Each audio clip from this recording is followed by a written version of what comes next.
Throughout history, there have been countless unexplainable stories, events, and moments captured on audio. These horrifying tapes were archived, never to be heard again. Until now. These are the tapes of trepidation.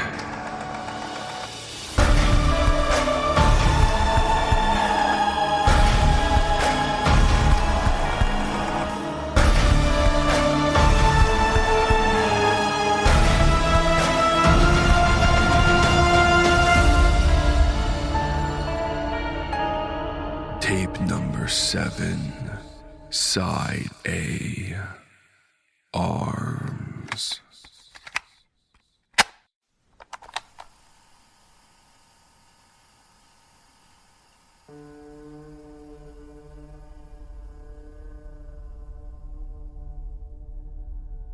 I remember when it started.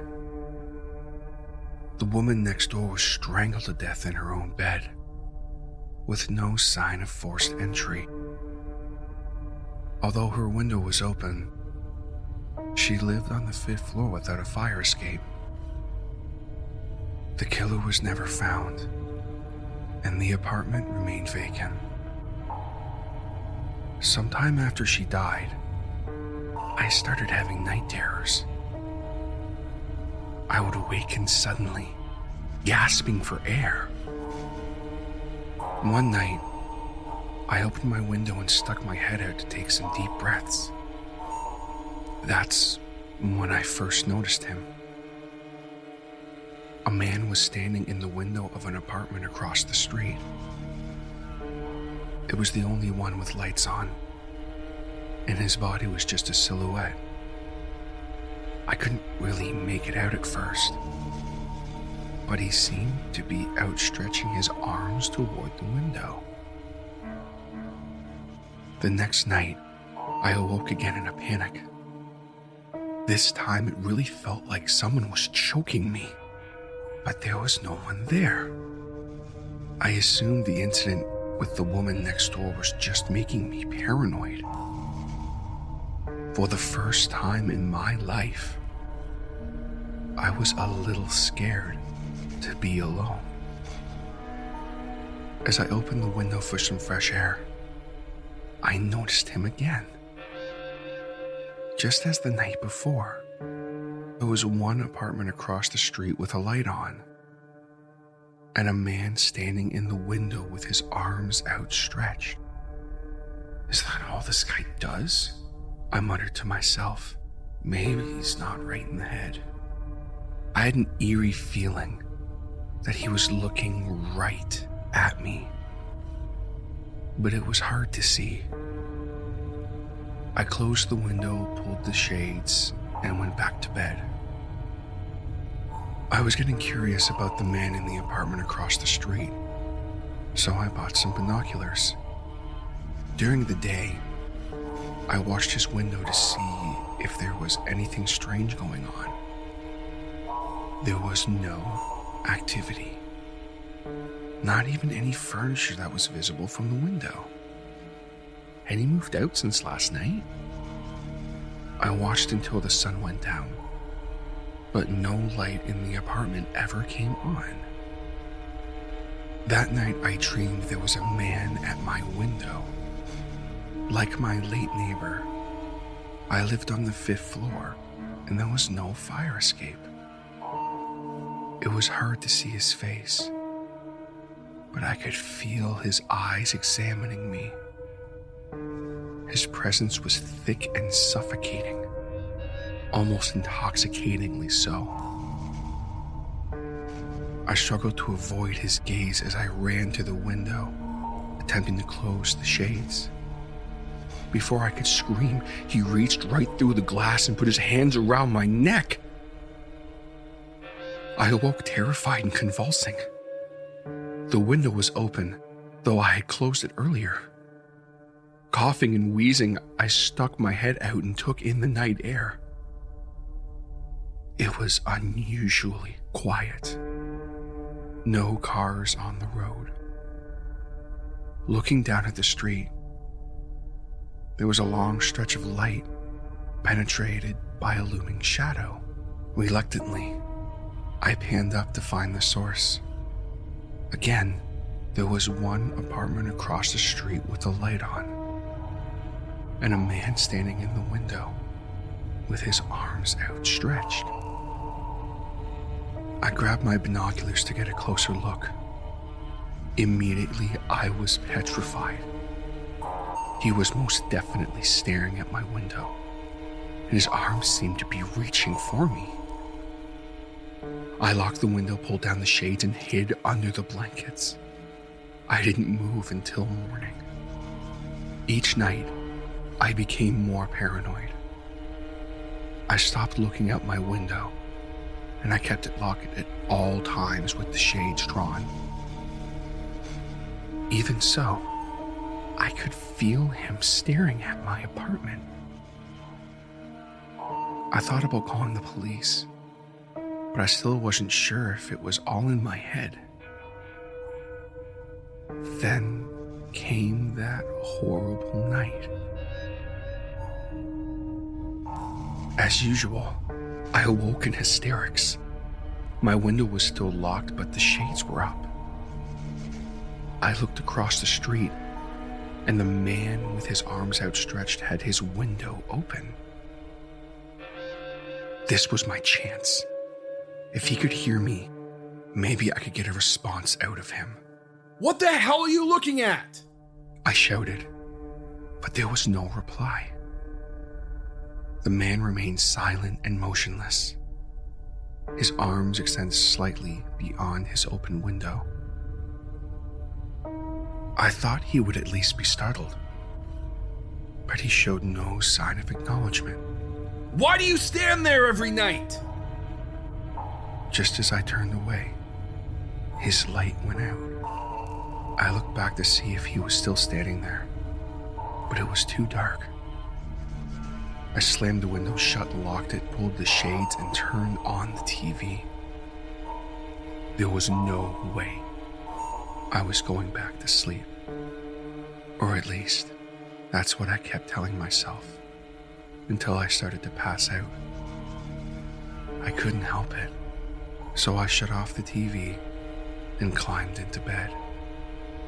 Later that evening, I had another night terror, feeling like I was being strangled. The sensation didn't stop, however. This time, I was really being strangled. Two real hands were clasped around my neck, attempting to squeeze the life out of me. As I struggled to break free, I tried to get a look at my attacker. I followed the arms, expecting them to lead to a body, but they just kept going. They stretched all the way to and through my open window. I couldn't believe it. Arms were reaching into my 5th-story window all the way to my bed, and they were choking me. I flailed around, trying to wrestle away from the freakish extremities. Kicking and scratching didn't faze them, and the grip was so tight that it hurt to move. I reached out in desperation for the knob of the nightstand drawer as brittle nails dug into my skin. I managed to get it open, but trying to reach inside made the choking even more painful. Frantically, I felt around for anything sharp. I grabbed a pen and began stabbing the left arm with every ounce of strength in my body.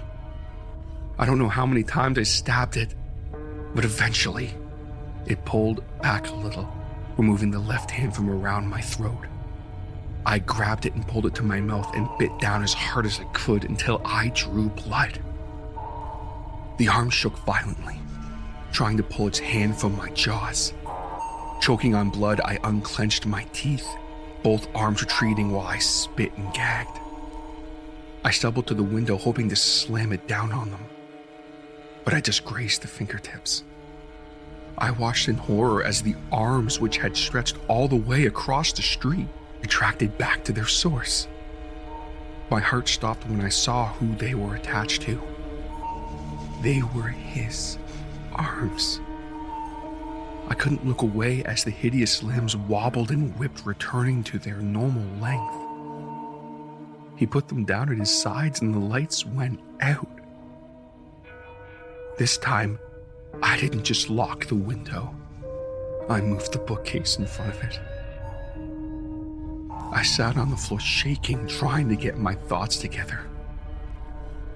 What was I going to tell the police? That a man reached into my window from across the street and tried to strangle me? Surely they think it was a prank call. But I needed someone to check out that apartment, or I would never be able to sleep again. I decided to make a quick anonymous call about a domestic disturbance. Eventually, 2 police officers pulled up to the building across the street. They went inside, and a light soon came on in the window. I waited for something to happen, hoping I didn't just send 2 unwary men to their deaths. After mere minutes, the lights went out and the officers returned to their vehicle. Their voices just managed to carry up to my window, and I heard them say what I was hoping they wouldn't. Nobody lived there. A few weeks later, I saw a moving van outside the building. Someone was moving into that apartment. I was relieved, though my night terrors had already stopped. One night, I couldn't sleep, so I turned on a light and looked outside. I noticed someone across the street looking out their window. For some reason, I felt compelled to reach for them. And I'm still trying.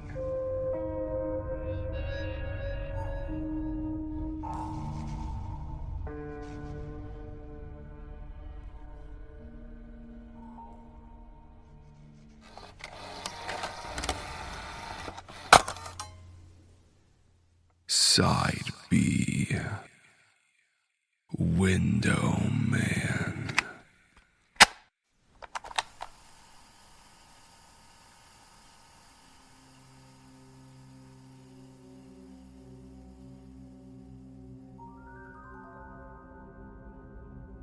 The clock struck midnight in a room illuminated only by moonlight. A locked window revealing the eerie darkness of a summer's night. Tree branches blew in the wind nearby, and shadows seemed to dance across the walls. In the room lay a small bed with white sheets. A young boy sitting up and staring at the window in silence. He had been staring for what seemed like hours, not reacting to the shadows or the wind outside. Instead, his eyes stared into the darkness as the moonlight allowed him to see just enough of the outside world that he was not completely blind. Then, with little warning, a figure appeared to stand impossibly in front of the window.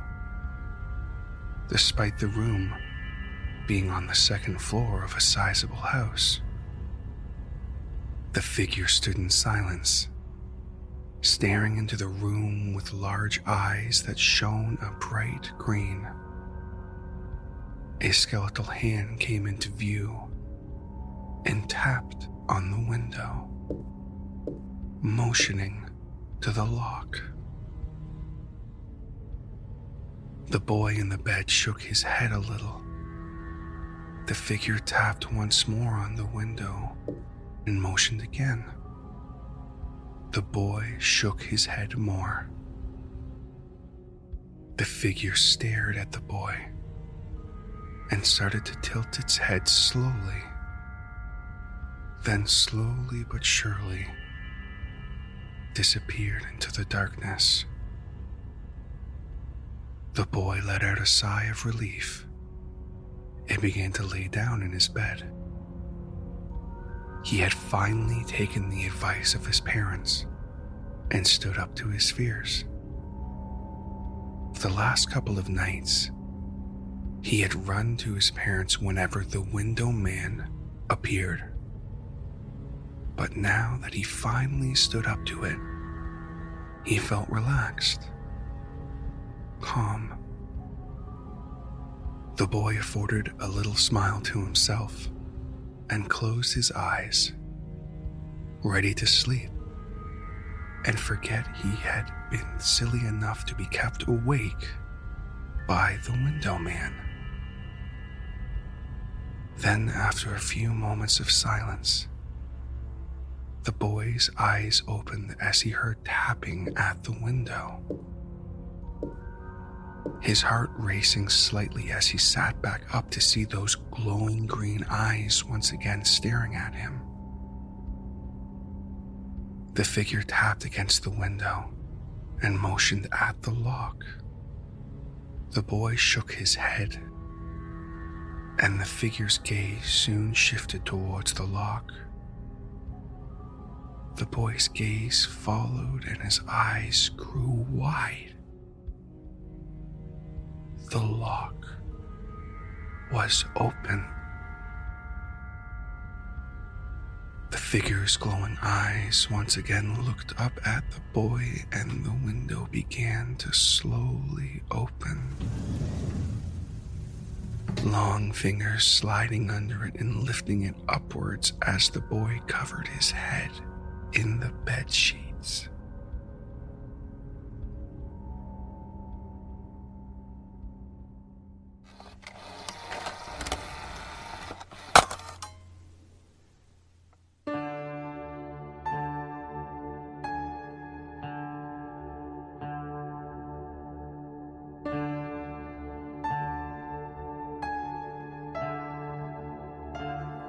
This has been tape number 7 by the Tapes of Trepidation Horror Narration Podcast.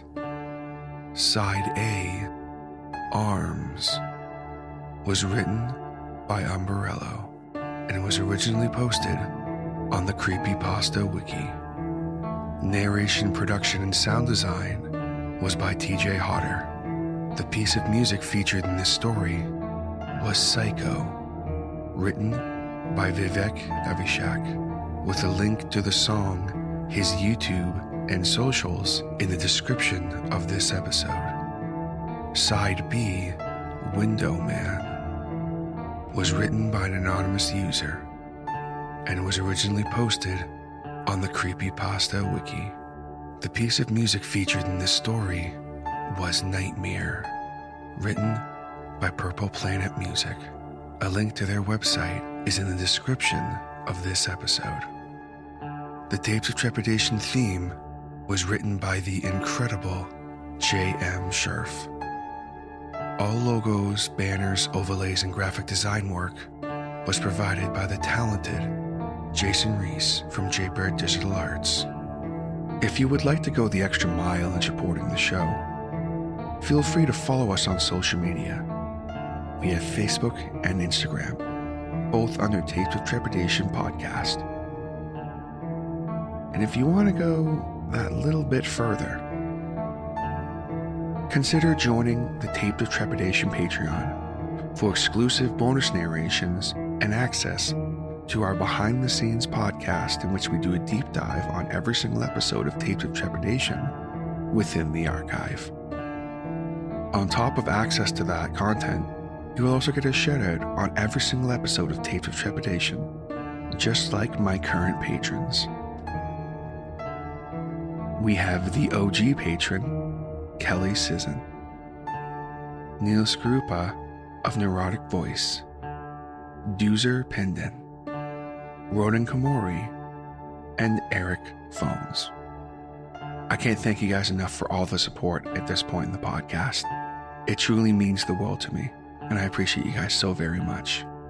If you have a story you would like to submit or a question regarding the show, please contact us at tapesoftrepidationpodcast@gmail.com. All content used on Tapes of Trepidation is either original, used with permission, or is available under a Creative Commons license. All rights reserved unless otherwise stated. This podcast and its content may not be redistributed or rebroadcasted without the express written consent of Tapes of Trepidation and the story's author. Thank you so much for listening.